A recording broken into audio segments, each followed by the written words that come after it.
Although we suggest that you start by choosing your balustrade by aesthetics, this video takes you through the deeper consideration to make with balustrades. Whilst there are many regulations and standards which affect balustrades and guardings, many of these relate to balustrades which are either on raking areas like ramps or stairs, or are required for less able users to access buildings. As balcony balustrades are really only performing the duty of a guarding, we have summarized the main requirements for designing balustrades for typical balconies. Many children live in apartments with balconies, so it's one of the first most important users to design for. Part K and BS-EN 6180 both require similar solutions to make them child-proof. Firstly, that a balustrade must be 1100 mm high from finished floor level. We recommend that you add an additional 30 mm, which avoids any issues with building control sign-off if floor finishes end up a little high. Next, to make a balustrade child-safe, it must not allow a 100 mm sphere to pass through. Balustrades must be not easily climbed. To achieve this, avoiding mid-rails and making sure any perforations, patterns or creative effects is essential. Often glass can be used to create the same effects from the ground, but offer a non-climbable solution. Gaps in a balustrade can lead to items falling through. The use of vertical bars in particular can allow this. However, one simple design recommendation is that you extend the fascia choice above the decking level by 50 to 75 mm to provide a kick plate which stops items just rolling off the edge. Typically, balcony balustrades must be designed to resist a uniformly distributed load of 0.74 kN per meter. There are two key ways of designing a balcony balustrade. 1. As a frameless structural glass. These are where the glass takes the load and doesn't require any metal supports. With cassette base fixings, we have been able to design out the aluminium base channel, making them one of the most cost-effective balcony balustrading solutions. 2. The alternative is a framed balustrade which uses metal support posts. The most common by far is the vertical bar option. However, solid walls or glass infills between posts can also be chosen. While historically vertical bar balustrades were considered to be a low-cost, industrial-looking infill option, now vertical bar options are used as part of a neat architectural style. Both vertical bar systems and framed systems with glass infills have become less common because of the simplistic and neater base fixings of frameless structural glass to cassette balconies, which removes a lot of the previous costly base channels used for frameless structural glass systems fixed to concrete balconies. Firstly, let's look at the requirements for glass balustrades. Regulations and standards for glass used in buildings can be considered to fall within three categories. Each type of barrier requires differing design loads and therefore differing glass specifications. 1. Freestanding glass protective barriers.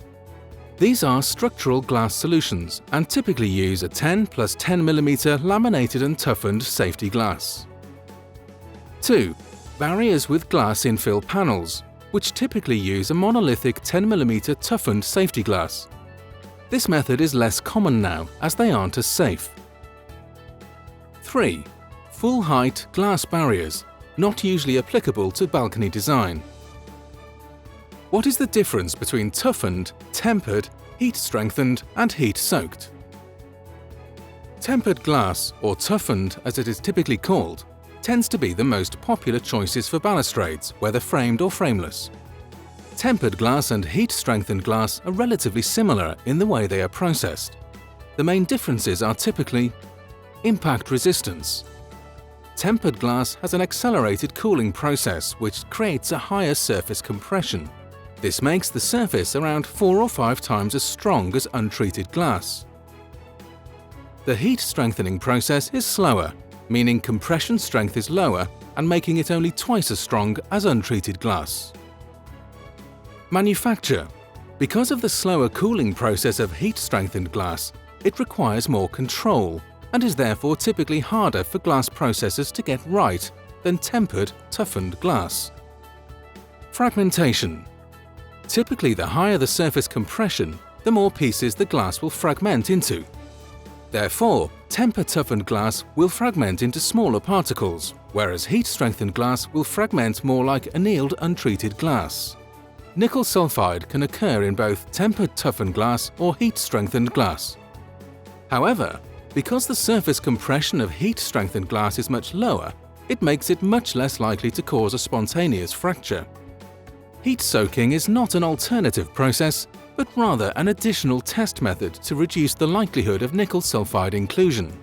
The process is a heat test to destructively uncover any nickel sulfide in the factory rather than during end use. Interestingly, nickel sulfide usually breaks into quite a distinct butterfly pattern. Vertical bar balustrades are a common option. While historically they were considered to be a low-cost, industrial-looking infill option, now vertical bar options are used as part of a neat architectural style.